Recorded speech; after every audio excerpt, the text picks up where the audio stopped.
Lebih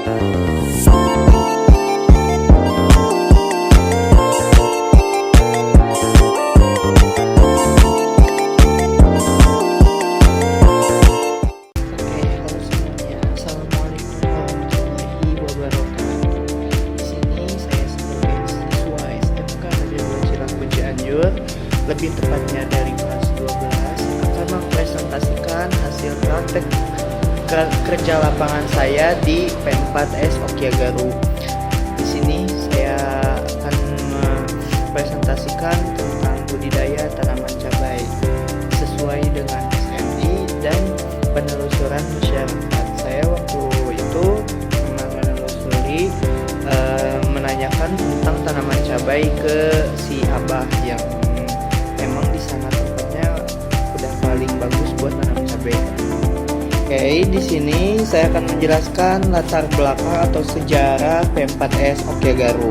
Okyagaru adalah kelompok pemuda tani atau KPT yang didirikan pada 25 Desember 2004 di Desa Siliwangi, Kecamatan Batu Rajung, Kabupaten Majalengka, Provinsi Jawa Barat. Pendiri ketua KPT ini adalah Agus Ali Nurdin SE atau yang biasa kita sebut sebagai Saco, yang telah dikenal juga dengan nama Mr. Gusli. Nama Okyagaru berasal dari bahasa Jepang yang berarti bangkit dan membangkitkan. Mungkin segitu saja latar belakangnya. Kalian boleh lihat selengkapnya di sini. Oke, lanjut ke daftar isi budidaya tanaman cabai. Yang pertama itu yang latar belakang atau sejarah Okyagaru yang tadi saya jelaskan. Terus ada sanitasi lahan. Yang kedua ada mengoperasikan dan merawat perawatan tangan. Ada mengenal tanaman, produk dan perilakuannya. Ada mengenal organisme pengganggu tanaman dan musuh alami. Ada menggunakan bahan-bahan kimia dan biologi. Ada menerapkan ketentuan K3 dan lingkungan di tempat kerja. Ada mengolah tanah dan pemberian pupuk dasar. Ada menanam bahan tanam. Ada menyapu bibit dalam polybag atau wadah. Ada memelihara tanaman. Ada menyediakan bahan perawatan tanaman. Ada melakukan tindakan pengendalian gulma. Melakukan tindakan pengendalian hama dan penyakit. Dan yang terakhir memanen hasil tanaman. Kalian bisa lihat selengkapnya di sini. Oke, kita lanjutkan. Yang pertama ialah sanitasi lahan. Di sini kita akan mengenal riwayat lahan sebelumnya. Sebelumnya di sini saya akan menjelaskan budidaya tanaman cabai yang ada di lahan aula. Lahan sebelumnya ditanami selada sama lobak. Akan tetapi untuk pemanenannya itu lumayan sedikit dikarenakan kurangnya nutrisi mungkin dari si lahan sebelumnya. Terus yang kedua adalah mendata sumber penyebab permasalahan sanitasi. Sumber penyebab permasalahan sanitasi itu yang pertama di tanahnya lumayan keras gitu. Yang kedua ada di banyak ulat buah, dan yang ketiga adalah lalat buah. Itu menjadi sumber penyebab sanitasi lahan, dan kita cara untuk membasminya yaitu kita langsung membabat semua tanaman semuanya, terus langsung kita kubur lagi gitu, nanti di proses pengolahan lahan. Yang ketiga ada memberi perlakuan terhadap sumber penyebab permasalahan sanitasi. Metode yang digunakan ialah metode yang menggunakan penggaruk dan cangkul. Terus menggunakan APD lengkap sesuai dengan SNI, cangkul untuk membersihkan gulma dan mengolah tanah, parang untuk membersihkan gulma sekaligus membasmi hama, garuk untuk membersihkan sisa gulma yang tersisa bisa juga yang bukan tanah. Kalian bisa lihat selengkapnya di sini.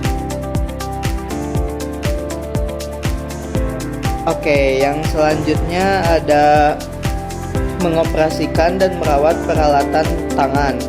Di sini saya akan sebutkan perawatan, mengoperasikan dan merawat peralatan tangan itu ada apa saja. Yang pertama ada parang untuk membabat gulma, ada garuk, ada cangkul, ada gembor, ada mesin babat, ada garpu, ember, sprayer manual, sprayer elektrik, dan ada golok. Kalian bisa lihat selengkapnya di sini. Lanjut, mengenal tanaman, produk, dan perlakuannya. Mengenal lingkungan tanaman yang diusahakan. Cabai adalah buah dan tumbuhan anggota genus Capsicum. Buahnya dapat digolongkan sebagai sayuran, rempah-rempah, atau bumbu tergantung bagaimana pemanfaatannya. Buah cabai yang belum matang bisa berwarna hijau atau putih, dan di saat matang buah cabai dapat berwarna merah atau ungu. Buah cabai didominasi oleh bijinya. Sebenarnya warna, bentuk, dan ukuran cabai bergantung pada varietas cabai itu sendiri. Cabai juga memiliki beberapa manfaat kesehatan. Contohnya seperti dia memiliki zat capsaicin yang berfungsi untuk mengendalikan penyakit kanker. Terdapat juga vitamin C. Lanjut ke klasifikasi cabai. Kingdomnya itu Plantae, subdivisinya Spermatophyta, di subdivisinya Agiosperma, kelasnya Dicotyledonae kalau nggak salah. Terus familinya Solanaceae, genusnya Capsicum, spesiesnya Capsicum annum atau Capsicum annum L. Kalian bisa lihat selengkapnya di sini. Oke, lanjut morfologi tanaman cabai. Itu ada akar, batang, daun, bunga, buah, dan biji. Kalian bisa lihat selengkapnya di sini. Oke, selanjutnya mengenal organisme pengganggu tanaman dan musuh alami. Langsung saja, organisme pengganggu tanaman dan musuh alami adalah kutu daun, lalat buah, kakawatan, dan gulma yang lainnya. Untuk penyakitnya di sini biasanya yaitu daun keriting. Kalian bisa lihat selengkapnya di sini.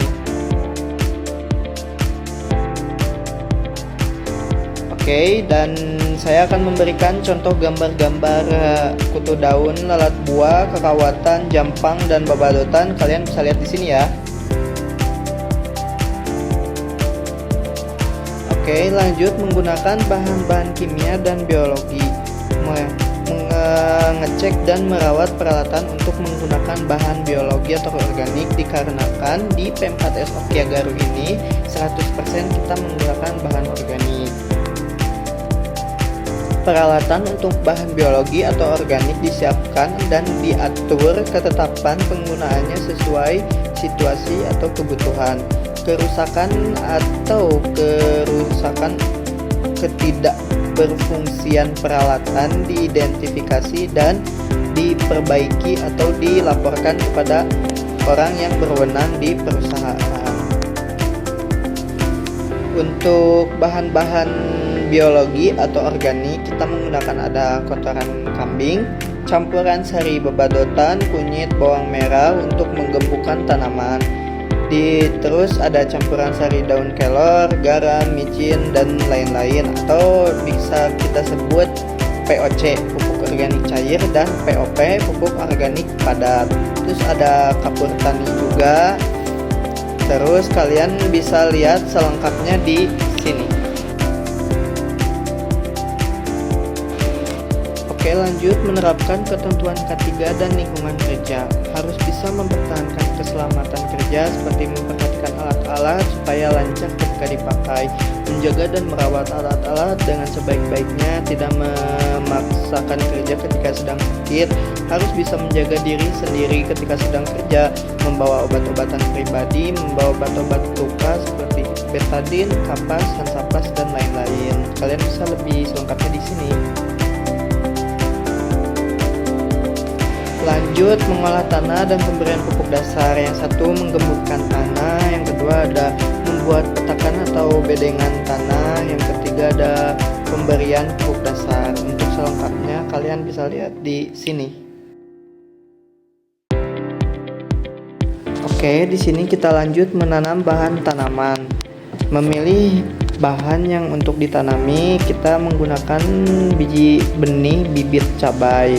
Akan tetapi waktu pada saya nanam, saya itu langsung mendapatkan benih langsung ditanam ke lahan gitu. Nah, di sini sebelumnya kita harus memilih bibit yang bagus, yang unggul, terus memberi perlakuan bahan tanam kayak ketika bibit bagus kita menyiapkan tray, terus menyiapkan juga arang sekam untuk media tanamannya, dan setelah itu kita diamkan antara 25 hari sampai 30 hari agar benih cabai itu sudah kuat dan sudah bisa ditanam di lahan gitu. Untuk selengkapnya kalian bisa lihat di sini ya. Oke, selanjutnya menyapi bibit dalam polybag. Yang satu menyiapkan media tumbuh seperti yang saya jelaskan tadi. Media tumbuhnya itu ada arang sekam, tray mungkin ya, dan mungkin waktu saya wawancara ke si Abah itu pakai plastik dipakein tanah terus ditaburin si bibit yang emang sudah kita pilih. Terus memilih bibit. Nah, di sini memilih bibitnya yang berdasarkan umur, ukuran, dan varietas sesuai karakteristik tanamannya gitu. Yang ketiga ada menanam bibit ke dalam polybag. Kita menanam bibit ke dalam polybag atau tray yang sudah kita siapkan tadi. Nah, biasanya itu yang saya jelaskan tadi menunggu HST hari setelah tanam itu sampai 25 sampai 30 hari baru bisa kita tanam di lahan. Kalian selengkapnya boleh lihat di sini. Lanjut menyediakan prasarana persemaian tanaman cabai. Yang pertama ada menyiapkan bahan-bahan persiapan tanaman cabai. Benih cabai dipilih sesuai persyaratan genetik. Terus kebutuhan benih yang akan disemai dihitung berdasarkan luasan lahan dan sistem penanaman. Yang kedua, menempatkan bahan-bahan persemaian tanaman. Sistem persemaian diidentifikasi berdasarkan jenis bahan tanaman dan ukurannya. Teknis penyemaian dilakukan mempertimbangkan karakteristik bahan tanaman. Terus yang ketiga, menjaga kesehatan bahan-bahan persemaian tanaman, yaitu media persemaian dipelihara kondisi kelembabannya sesuai kebutuhan bibit cabai. Yang keempat adalah menyiapkan peralatan persemaian. Peralatan persemaian diidentifikasi berdasarkan jenis atau fungsi jumlah yang dibutuhkan. Kalian bisa lihat selengkapnya di sini. Oke, lanjut memelihara tanaman. Yang satu mengamati kondisi tanaman. Kondisi tanaman cabai saat ini masih ada beberapa yang kurus dan bahkan ada beberapa yang terkena hama. Di sini saya dan rekan saya sedang memikirkan cara untuk mengatasi masalah tersebut. Yang kedua ada monitor faktor-faktor lingkungan. Untuk saat ini tindakan yang kami lakukan ialah memberikan pupuk organik pada tanaman cabai seperti POC, POP, PESNAP. Saya dan rekan saya sedang berusaha untuk memperbaikinya. Yang ketiga ada mengairi tanaman. Saya dan rekan saya sudah membuat jadwal penyiraman. Jadwal tersebut dilakukan pada pagi dan sore hari. Penyiraman harus dilakukan secara teliti karena jika kurang teliti atau airnya sedikit akan sangat mempengaruhi besar pada tanaman cabai. Lanjut ada memangkas tanaman. Pemangkasan wajib dilakukan pada tanaman cabai guna untuk mempercepat pembuahan tanaman cabai. Adapun cara memangkasnya yaitu dengan menggunakan gunting bagian pucuk cabai yang terlalu banyak dan menggunakan sebagian daun cabai supaya di saat pembuahan itu akan sempurna. Lanjut, menyiangi. Penyiangan sendiri wajib dilakukan secara rutin. Saya dan rekan saya menentukan jadwal penyiangan sekitar 2-3 minggu sekali supaya tanaman cabai harus bisa menyerap nutrisi yang lebih banyak tanpa harus berbagi dengan gulma. Untuk lebih selengkapnya kalian bisa lihat di sini. Oke, lanjut menyediakan bahan perawatan. Yang satu, memasang penompang. Jika tanaman cabai tumbuh terlalu tinggi atau kurus, tidak kuat untuk berdiri, maka tanaman tersebut akan kita kasih penompang supaya tanaman tersebut tetap berdiri. Yang kedua, memelihara tumbuhan tanaman. Perlakuan tanaman cabai dilakukan dengan rapi, bersih, dalam cara yang sesuai dengan ketentuan perusahaan atau SMI. Lanjut, memelihara media tumbuh. Pupuk disebar secara merata pada media tumbuh sesuai pertunjukan penanggung-jawaban lapangan gulma dibuang. Pengolahan tanah dilakukan sesuai persyaratan tanaman dan kondisi tanah, dan kalian bisa lihat selengkapnya di sini. Lanjut, kita melakukan tindakan pengendalian gulma. Yang pertama, mengidentifikasi areal gulma yang akan diperlukan. Yang satu, tingkat penyebaran gulma diukur berdasarkan luasan atau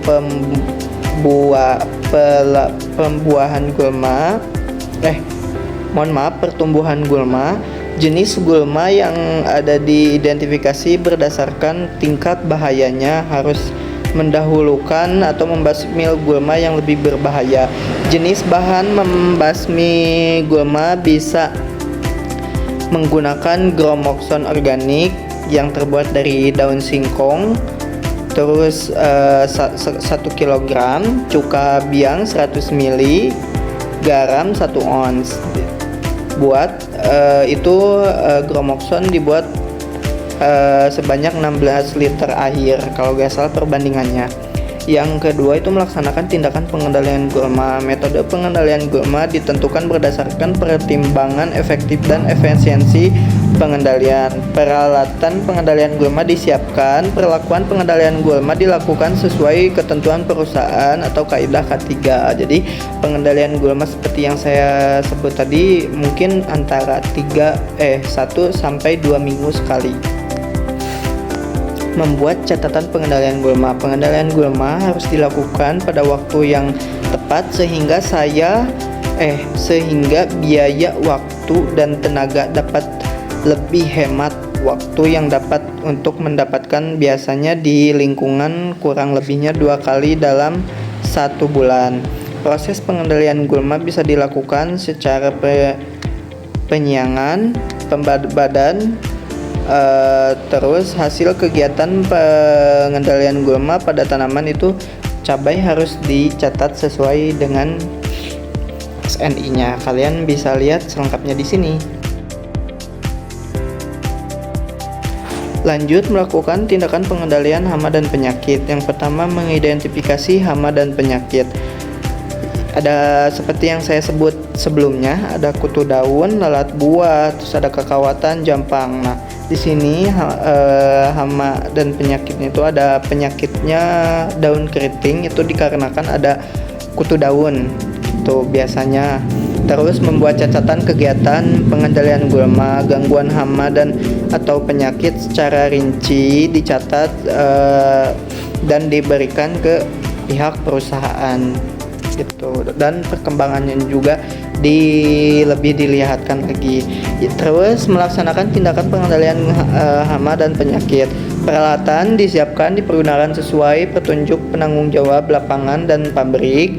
Pembuatannya, bahan pengendalian hama dan penyakit ditentukan berdasarkan jenis dan tingkatan serangan atau petunjuk pada label penggunaannya. Jadi kita membasmi gulma atau hama dan penyakitnya itu yang lebih parah akan kita basmi terlebih dahulu gitu. Terus perlakuan terhadap hama dan penyakit disiapkan menurut petunjuk penanggung jawabnya. Jadi perlakuannya kita siapkan gitu, dan perlakuan terhadap hama dan penyakit dilakukan sesuai ketentuan perusahaan atau SNI. Terus pekerjaan pengendalian hama dan penyakit dilakukan dengan meminimalkan kerusakan tanaman pokok dan predator sasaran. Terus ada pedomannya atau peraturan pelaksanaan perlakuan hama dan penyakit diketahui dan ditetapkan dalam praktik pengendalian hama dan penyakit tersebut. Kalian bisa lihat selengkapnya di sini. Oke, dilanjut memanen hasil tanaman cabai. Yang satu, menyiapkan alat untuk memanen. Alat manen diperiksa kelayakan, fungsinya sesuai karakteristik produk tanaman yang akan kita dipanen. Alat panen yang tidak berfungsi, rusak, tumpul, dan sebagainya itu sebaiknya jangan digunakan.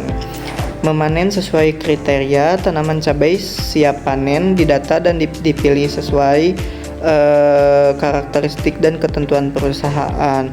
Di sini kita ada dua metode, yaitu memanen cabai merah atau memilih memanen cabai hijau. Biasanya kita akan memanen cabai merah. Kenapa? Karena harga dan kualitasnya itu lebih bagus cabai merah dibanding cabai hijau menurut data yang saya cari di internet.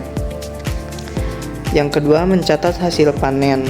Proses dan hasil panen dicatat dan disimpan secara rapi berdasarkan mutu, kualitas, dan ketentuan perusahaan. Rata-rata dalam satu pohon tanaman cabai, ada gangguan. Rata-rata satu pohon tanaman cabai itu bisa menghasilkan 500 gram sampai dengan 1 kg buah cabai. Hal-hal penting berkaitan dengan proses memanen. Memilih buah yang sudah matang atau berwarna merah. Sebagian memanen buah yang sehat, bentuknya normal dan tidak terserang hama dan penyakit.